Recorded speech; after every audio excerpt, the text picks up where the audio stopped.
cette astuce pour mettre au tapis le syndrome de l'imposteur. Est-ce que ça vous dit? Salut Julie, Bonjour bonjour, Stéphanie. comment vas-tu? Bien. Bonjour à tous. Bonjour Oui. à tous et ravie d'être avec vous. Eh bien, on y va tout de suite. Ça te dit, Julie? Mais oui, ce fameux Allez, syndrome de l'imposteur. c'est horrible, on va lui tordre le cou, le Exact. mettre au tapis.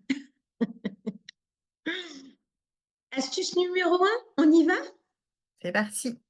C'est parti. Et ben, Alors, vas-y. du coup, pour essayer de combattre ce fameux syndrome de l'imposteur, il faut éviter la fatigue Eh oui, parce parce que qu'en effet, ça vas-y. joue sur le moral et ça joue sur notre capacité à s'analyser soi-même. Et voilà. Est-ce que justement, les jours où tu es fatigué, où vous êtes fatigué, qu'est-ce qui se passe? Eh bien, on voit tout plus en noir, tout est plus difficile, tout est plus compliqué. Et quand on a passé une bonne nuit, tout est plus léger. C'est vrai ou c'est pas vrai? Mais oui, donc il faut bien respecter son sommeil. Et puis apprendre à savoir, quels sont les meilleurs moments pour s'endormir, le temps de sommeil dont on a besoin. Voilà, plein de Exactement. petites choses. Les petites routines. Moi, j'aime bien en tant que coach dire à mes clients, mettez en place des petites routines simples. Euh, une petite infusion, un petit truc. Évitez les écrans. Mais voilà, en effet, bien faire dodo, comme diraient les enfants. Mmh. L'astuce 2, on y va, Julie? L'astuce 2, c'est identifier ce qui nous fait du bien et ce qui nous fait du mal aussi, pour tendre à faire beaucoup plus de ce qui nous fait du bien et faire beaucoup moins, ce qui nous fait du mal. Le Ouais, laisser plutôt derrière nous et exactement. Alors justement, par rapport à ça, il y a des petites choses toutes simples. Je pense qu'on a toute une vie pour comprendre et pour se découvrir. Moi, je viens de constater qu'en effet, je ne peux pas manger de patates. Si je mange des patates, et ben, je ne me sens pas bien. Et ben voilà. Alors moi, c'est ça. D'autres, c'est sûrement autre chose, sans aucun doute. Mais ça, c'est vraiment veiller à ça. D'ailleurs, il y a un de nos organes qui est le foie. Plus on le charge, et plus il régule notre humeur. Donc, si on le charge et qu'il ne va pas bien, et ben, notre humeur paf, va tomber. mais oui, Au contraire, pour d'autres, c'est peut-être d'aller marcher dehors, prendre l'air, voilà, revoir enfin faire, une soirée entre copains, ah, il y a plein d'astuces pour, se sentir bien et cultiver sa positivité. dis donc, tu vas devenir coach RH, Et toi, je suis voilà, je vais te piquer ton job bientôt. il y a du boulot. C'est sûr. Astuce 3. Alors ça, t'aimes bien les listes. Mais Vas-y, oui, raconte. mais oui, parce que, voilà, ça arrive souvent et on l'a tous vécu, hein. On cherche un travail, on se retrouve devant une liste d'annonces qui nous disent: «Oui, je veux ça, ça, ça comme compétence» et on se dit: «Ah non, non, j'y arriverai jamais, c'est pas moi, je oh là là». Mais est-ce que du coup, vous vous êtes posé, vous avez listé en vous remémorant ce que vous avez pu faire comme expérience, professionnelle et du coup de lister les compétences que vous aviez fait, ce que vous aimiez faire, ce qui passait tout seul parce que c'était dans votre quotidien. Parfois on oublie qu'on sait faire ça parce que on le faisait un peu machinalement et puis, sans oublier qu'il y a ce qu'on a fait dans le pro, au boulot, en entreprise, mais vous avez aussi ce que vous savez faire dans le perso, dans votre vie de tous les jours. Par exemple, les bricoleurs qui savent, se débrouiller avec, un mètre, et des clous et des vis et des marteaux. Et puis vous avez aussi, votre parcours peut-être associatif. Voilà, enfin il y a différentes choses.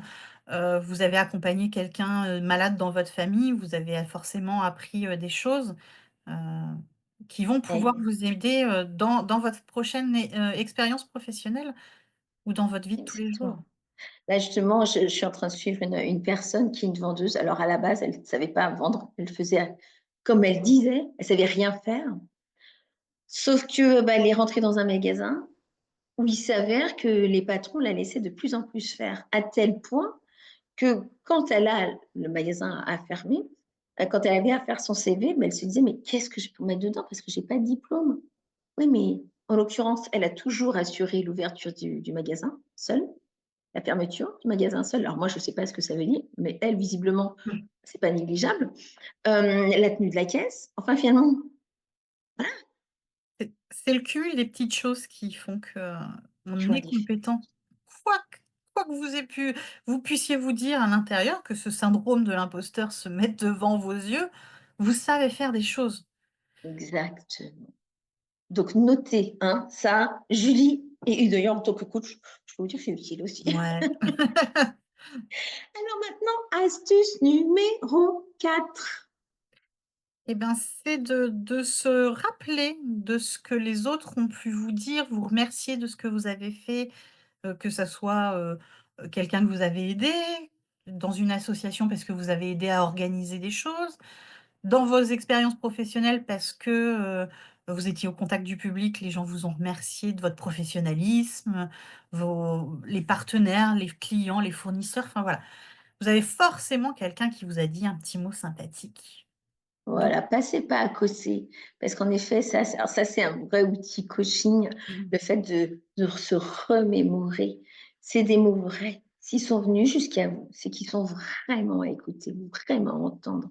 Et à la limite, moi, pour certains, je leur dis, tenez un journal de bord. mmh, Et ben, pourquoi pas? Parce que c'est des choses qu'on a trop vite oubliées et c'est pas intelligent, j'oserais dire.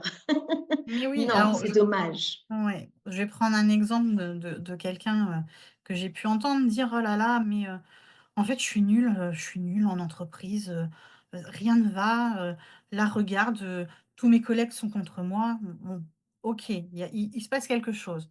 Mais dans tes jobs précédents, comment tu t'entendais avec tes collègues? Bah, super bien, j'ai même gardé des contacts après mon départ, je revois, toujours, plusieurs d'entre eux, on s'écrit, on se suit sur les réseaux sociaux, enfin donc c'est bien la preuve que la personne, elle est en capacité de créer du lien social dans son entourage. C'était peut-être pas juste les bonnes personnes, la bonne situation pour elle. Mais ça ne remet pas en cause tout ce qu'elle a pu vivre avant.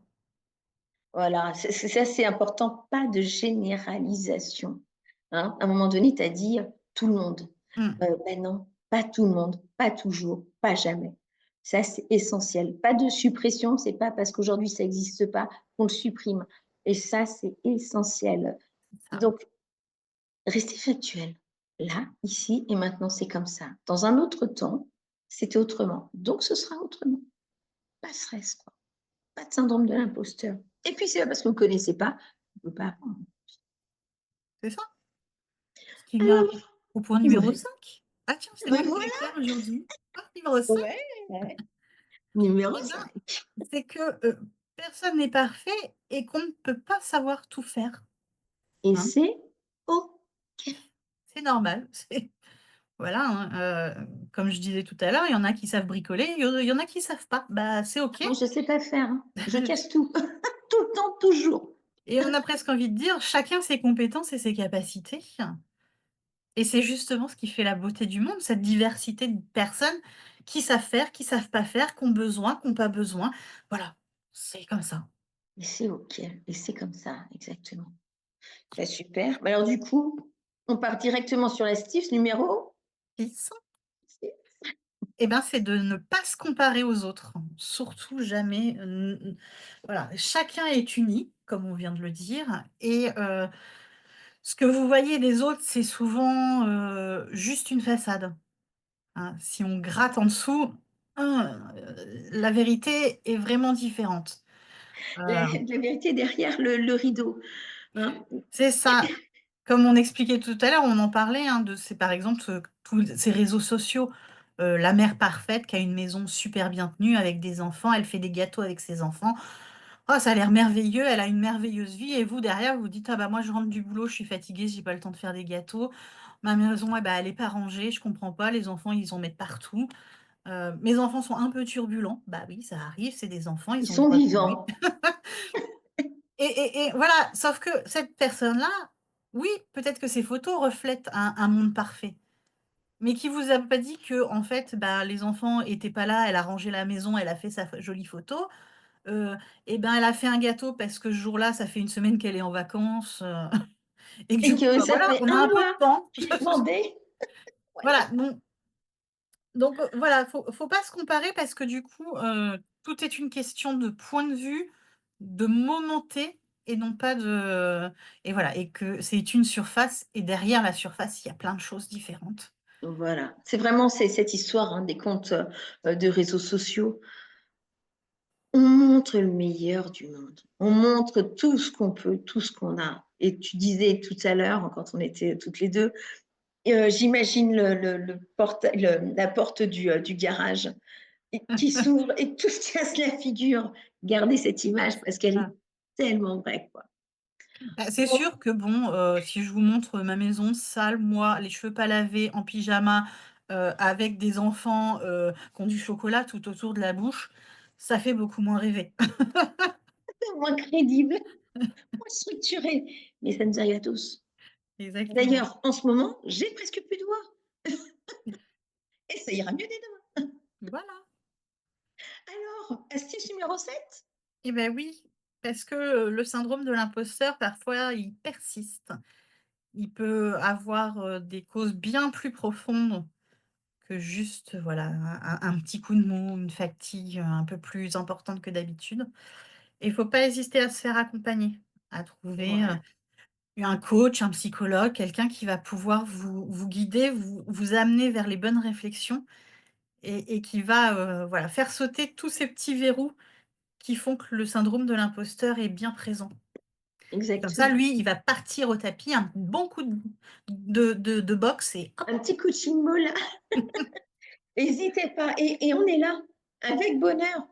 Envoyez-nous vos besoins. Mmh mh. Faites un coucou, parce qu'on sera ravis, ravis, ravis de venir, auprès de vous pour travailler ça ensemble. Julie en tant que RH et pas que, et moi en tant que coach là-dessus. Voilà.